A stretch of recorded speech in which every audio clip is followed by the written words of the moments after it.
It's been 6 months since we started reporting on what Tembisa Hospital found in the weeks before her death and why she feared for her life. A lot has happened in that time. Let's talk about it. She flagged a list of 217 companies that were raking in millions from Tembisa Hospital. She didn't know it at the time, but she'd stumbled upon the first shades of what was an extraction syndicate, which had bled nearly 1 billion rand in taxpayer money. The scheme was simple.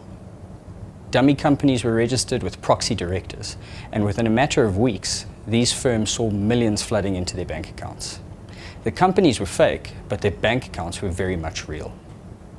We found that a report that Tembisa filed and another internal audit report, which called for a stop to payment and an urgent investigation, were completely abandoned and covered up, and the money continued flowing. In December, the SIU released a preliminary report which confirmed what we had found in our own investigation. They said that groups of syndicates had the hospital in a chokehold, and they said that this was just the tip of the iceberg.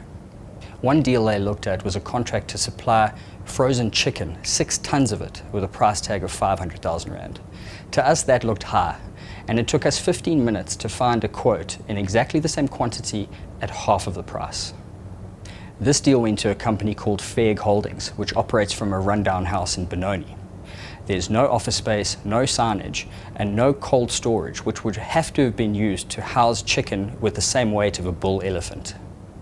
This company is owned by a man named Paul Mokoena.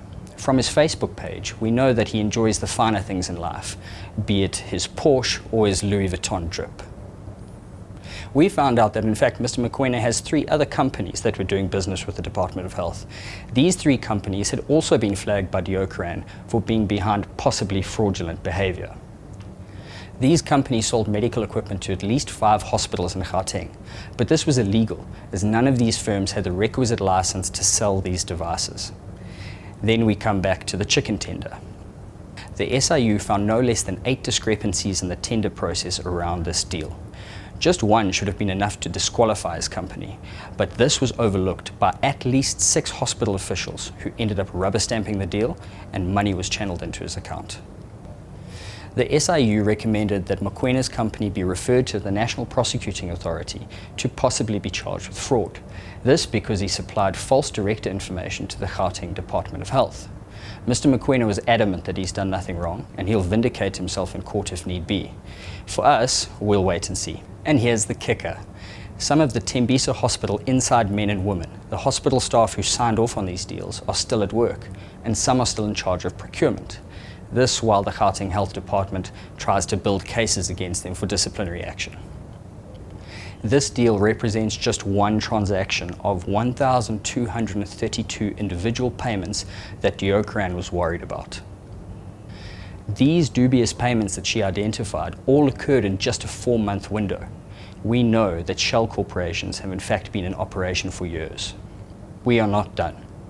This investigation has seen us crisscross the country and travel thousands of kilometers. We've invested time and resources in technology. None of this would have been possible without the support of our subscribers. Your support enables us to fund long-term, resource-intensive investigations, and for that we thank you.